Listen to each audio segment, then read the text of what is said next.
Kahit ano lang po, kahit 500, pwede na po yun. Pang-requirements po. Pang-requirements. Eh, matanong ko lang, paano nyo pala binubuhay itong wala kayong trabaho? Sinong... Lola. Lola ulit. O talaga, ha? Dito na naman tayo sa panibagong episode ng Kwentong Bahay, Kwento ng Buhay. At ayan, para sa ating mga masugid na tagasunod at mga followers, nakuha po natin itong ating pupuntahan. So, surpresahin natin ito ngayon. Dahil nag-message siya sa akin. So, ito yung kanyang mensahe, oh. Okay, so sabi niya nga dito, siya ay nangangailangan ng kanyang pang-requirements. Tapos, meron silang dalawang anak at yung isang anak nila, meron na ding sakit. At kailangan niya ulit na makapagtrabaho. At lagi siya nagme-message sa akin at nanghihingi ng pang-requirements. So ngayon, hindi niya alam, meron surpresang parating sa kanya ngayon. At ito ay ating pupuntahan ngayon na dito sa kanilang bahay, dito sa Pasig City. At hindi natin alam yung mismong bahay niya. Wala tayong nauna na team doon.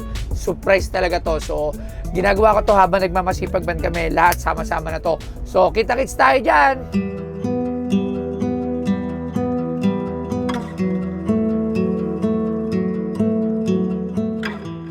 So yun, hinahanap nung nila Rudy tsaka ni Ash kung saan yung eksaktong bahay niya dito sa Pasig. At sobrang daming tao kaya inaalam muna natin. So, relax lang, sit back and relax. Magandang umaga po. Ako po si Joshua Cañete, 26 years old. Nakatira po dito sa Barangay Pinagbuhatan, Pasig City. Na matulungan niyo po sana ako para sa anak ko po na 11 months old po. Na kahit po pan-diaper, gatas, dagdag ko po yung gamot.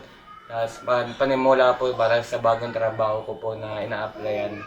Kasi po ako lang po mag-isa po na tumatayo po bilang breadwinner po sa pamilya po namin. Maka-apply po ng bagong trabaho po, makapag-requirements, makapanimula para po sa pamilya po namin. So yun. Maraming salamat po. And ayun lang po naman hiling ko gusto yun. Maraming salamat po. So yun, nakita na rin natin yung bahay. Ano ba pangalan ng subject natin? Si Cañete, Joshua Cañete. So, usalan mo yan, dali mo yung bag. Punta natin si Joshua Cañete. Ayan. So, tira. Hindi niya alam na nandito ako at sorpresa to. Walang kasabi-sabi. So, yun, medyo malayo pala to. Oh! Sige po. Pupunta lang po muna. May pupuntahan lang po. Ayan, so ito na yung bahay. Pamangkin. So, ito na yung bahay nung nagdala ng mensahe sa atin. So, saan na si Kuya? Anong pangalan ba niyan? Ha? Oh, hi! Hi po. Joshua! Joshua! Joshua? Andiyan po ba si Joshua? Hello po! Hello po, boss. Ayan, so pwede makapasok? Pwede makapasok? So, pasok na kami. Hello po. Alam po, basta niya! Ikaw si Joshua. Ikaw yung nangungulit sa akin. Message na message. Saan yung asawa mo? Alam po. Saan? Saan yung anak nyo? Ilan ang anak nyo? Isa lang. Isa lang pala yung anak niya. Ayan, yung anak nyo. Yung sabi mo na may sakit ba yan? Ako po, puro process po. Siya po isa, niya po sa... Puro rashes. Anong sabi? Bakit? Anong niya? May hika po siya. May hika. Tapos, yun. So, sige. So yun. Di ba, lagi ka nagme-message sa akin. Apo. Ano yung nirequest mo sa akin? Yung pang requirements po sa pang simula po sa trabaho po. Pang requirements. Ano ba trabaho nyo dati? Pay volunteer lang po kaso po na wala po ako. For volunteer. So, syempre, pag volunteer, hindi naman regular yun. Apo, allowance po. So, gano'n na kayo katagal? Gano'n na kayo katagal? Kaninong bahay to? Sa amin, Sa babae? Kaya nanay? Sa lola po. Lola ng lalaki o lola ng babae? Lola lang. So nakikita na ka sa lola mo. So, dito na talaga kayo nagka-baby. Matagal na kayo talaga dito. Ano trabaho mo? Wala po. Nung bago po lang po ako mag-leave sa trabaho, ano po ako, dishwasher po sa dyan. Dishwasher. Tapos ikaw, ano trabaho mo dati? pay volunteer po. Yun lang talaga. Sa lalamog lang po. Lalamove ngayon, naglalamove ka. Wala na po yung naging account ko po na suspend po na ban po. Oo. Ngayon, sabi niya kasi, nangingi siya ng pang-requirements nung una niyang message. Opo. So message siya, sabi ko, antay ka lang dyan at kakausapin ka ng aming admin. So kinausap siya, tapos hindi namin siya pinapansin. Hanggat tapos sabi mo nga nung uli, kahit 500 na lang ang hinihingi mo. Opo, pang requirements po. Ano ba ang applyan mo? Sa ano po, JNT po. JNT? Opo. May motor ka? Okay na ngayon po. Hiram. O magkano bang requirements na kailangan mo? Sa ano po, kahit ano na po, kahit 500 po, yun nga po yun, pang requirements po. Pang requirements. O matanong ko lang muna. Ilang taon na nga pala ito anak mo? 11? Ano? 11 months. Ikaw ilang taon ka na? 26 po. Kayo po. So, dito kami ngayon para tugunan yung iyong request na pagbibigyan ng requirements. Pero, matanong ko lang muna, kamusta naman kayo? Kamusta ka naman? Ikaw? Hindi po, hindi pa po talaga po nakakapagtrabaho kahit doble kain na po. Na hindi pa po na source of income po talaga yung pang sa araw-araw po talaga. Matanong ko lang, ano naman ang pangarap mo? Para po talaga ano, sa pamilya ko naman po. Katulad ng anong pangarap? Ano bang... Dito nga Maahon tayo. Maahon lang po mo sa hirap yung pamilya ko po. Anong paraan mo nakikita na mai-out mo yung pamilya mo? Ayun po, doble kayod po talaga lang po. Pwede po triple kayod. Gagawin ko po para po sa... Si lola mo, lola, mabait po ba? Kasi ayoko magbigay agad-agad pag may nangingi kasi sa akin sa Facebook ko. Gusto ko bine-verify ko muna kasi yung minsan mananloloko, nangingi lang, tapos hindi naman totoo. Tapos yung iba, manginginom lang. Diba kaya? Wala pong issue yan. Walang bisyo itong apo nyo po. Sigurado po kayo, masipag po ba to? So ano ulit ang kailangan mo? Pang-requirements lang. Opo. Ikaw, anong kailangan mo? Ano lang po, yung pang-needs lang po ng anak. Kasi nagagatas po kasi siya. Hindi po sa akin direct. Tapos may mga... Eh po, pigsa. Kanina po pina-check up ko yung anak ko. Sa ulo daw po, pigsa. Tapos Pigsa. Dapat laging malinis. Oo. Ano? Ha? Oh. Ha? Hindi ko na ito papatagalin. Di ba? Papatagalin pa ba natin ito pinatagal nyo na yung biyahe namin. Ang hirap pala hanapin itong lugar nyo. lagi po traffic dyan sa... Yung sasakyan namin, hirap na hirap. Lola, ba't ang daming apo nyo lahat yan? Ilan ang anak nyo? Siya, pang ilan? Pang Panganay apo. po siya sa apo. Panganay sa apo. Yung mga anak nyo po, nasaan na? Yung isa po nandyan. Dito rin nakatira. Opo. Ayun po. Tsaka po yung babae. Ayan po yung anak ko. Ayan, yan po. Ayan. Saan ang tatay mo? Wala. Wala po. Nanay, Meron.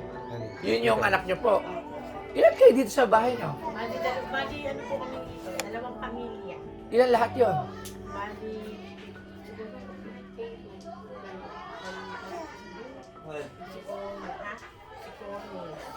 Mga siyam. Mga ilan kayo rito, kuya? Lampas 10. Opo, kasi kasama ko.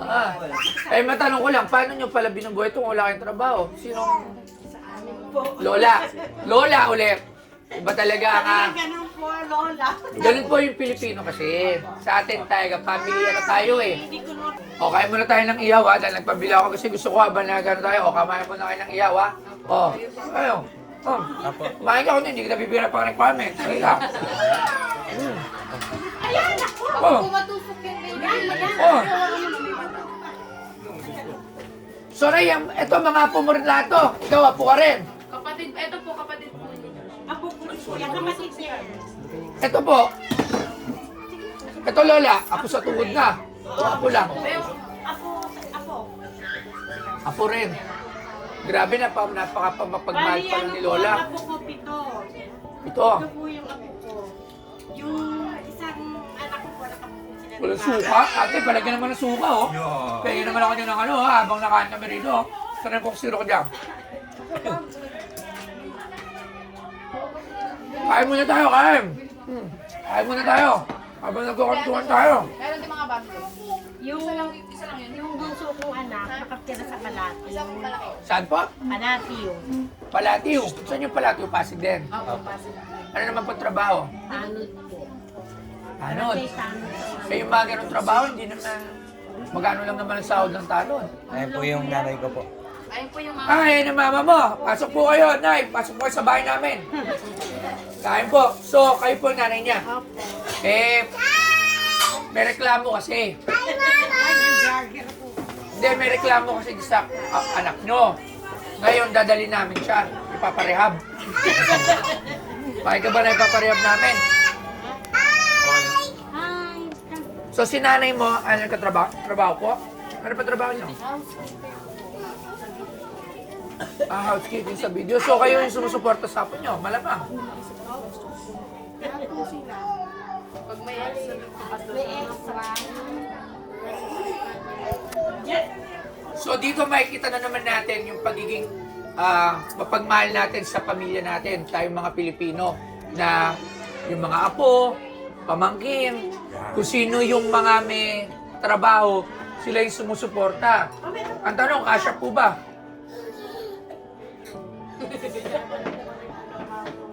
Pinagkakasya. Pero mahirap ang buhay. Mahirap po kasi hindi po bahay. Dito po sila kakain. Dito po sila nakatira. Ngayon, ano ba Dito po sila natutulog. Kasi ito, madalang lang na konti yan eh. Umuwi. bakit po? Kasi Ito ano nyo to, pamangkin sa apo. anak ko po yan. Anak, kapatid niya. Opo, sa pangalawa po. Okay. So pero dito lang napakita na naman natin yung pagiging mapagmahal natin sa mga kamag-anak natin. Isa to nakaugalian na minsan kahit wala ka na nga, kahit konti lang yung pera mo, yung sinasahod mo, binibigay mo pa rin. Minsan nga nagtatrabaho ka para hindi sa sarili mo eh. Para sa mga apo, anak, 'di ba? Gulang. So yun yung isa sa pinakamaganda natin na katangian bilang Pilipino. O hindi ko na ako papatagalin kasi may sorpresa ako. Pagkatiya-tiyan nyo na lang mo to, ha?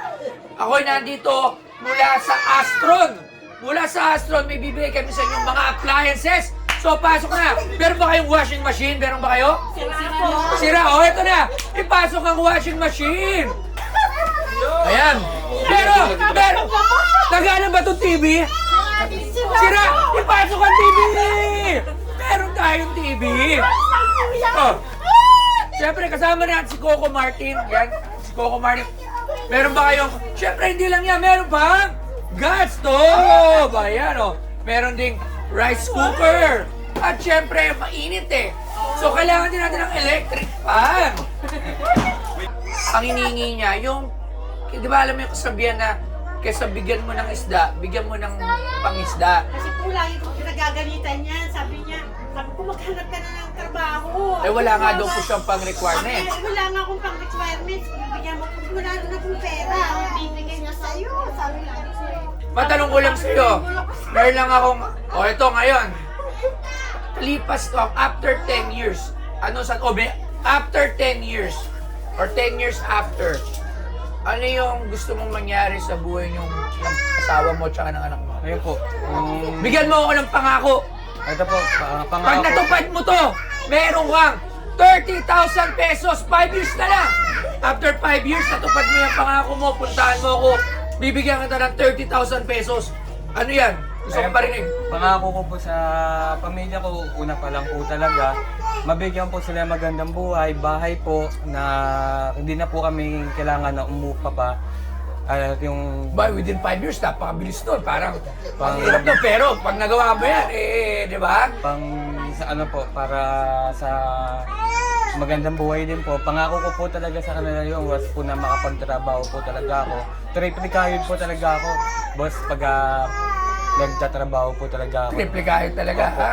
Sure ball yan, ha? Wag mo. Opo. Ikaw naman ate, ano naman yung sa tingin mo may tutulong mo sa asawa mo? ano po, matutulong ko po sa kanya sa ngayon. Maglagang binaba ng bata. So, Oh. pag naging okay na marunong siya maglakad-lakad ganyan, subukan ko rin po mag-apply para Marami ka naman pwedeng gawin eh, kahit nagkatrabaho siya sa bahay online. Okay. Napakadaling Lalo po mag-online. kung nag-live selling din po ng mga t-shirt, mga damit. O yan, okay yan. Para maka-grind ka ng mga grind. So syempre, habang inaantay natin ang cellphone, saan ba babalak mag-apply? Dun sa JNT? Opo. Ito na. Meron ka cellphone mula sa Maraming salamat. Cellboy! Salamat. Pero bago tayo magtapos, syempre susolusyonan ko muna yung pang-requirements mo. Pero bago ikaw, gusto mo nang bigyan si Lola. Yeah. Bigyan si Lola mula sa Buenos Cares ng 2,000 pesos! Lola, dahil napakabait mo, Lola, meron kang 2,000 pesos. Maraming salamat po. Siyempre, si nanay din naman si ibang bigyan niya ng 2,000 pesos! Ito po. Ayan. At siyempre, yung para sa pagsisimula mo ng bagong magandang buhay, sana gamitin mo talaga ito pang requirement. Sana huwag niyong pagbigay ko nito, lagi niyong tatandaan. Pag meron kang hawak ng pera, isipin mo paano mo madodoble yung pera. Hindi paano mo mauubos ang pera. Lagi mo yung tatandaan, ang gagastusin mo yung pera, isipin mo yung pagkagastusan kung paano dodoble or kahit hindi dumoble, paano madadagdagan. So isa na yan yung panaganap ka ng trabaho. Magagastos mo siya ngayon, pero kapalit naman nun, nagkaroon ka ng trabaho, so yung pera mo nadagdagan. Okay, huwag mong isipin paano to gastusin lang walang balik. At dahil dyan, mula sa Buenos Cares, bibigyan kita ng 5,000 pesos! Ayan, o. O, ito na. Siguro, kasya na yan pang requirements mo. Ha? O, bigyan mo na rin si baby. Hindi, bigyan mo na rin si baby ng 1,000 pesos! Ayan, o. Ayan, o. Pang gatas. O, okay na yan sa inyo. O, Baray. Sobrang laking tulong na po. Ang gusto ko lang talaga, makapagtrabaho ka, ipakita mo sa akin, message mo ulit ako once na nakuha mo na yung requirements mo.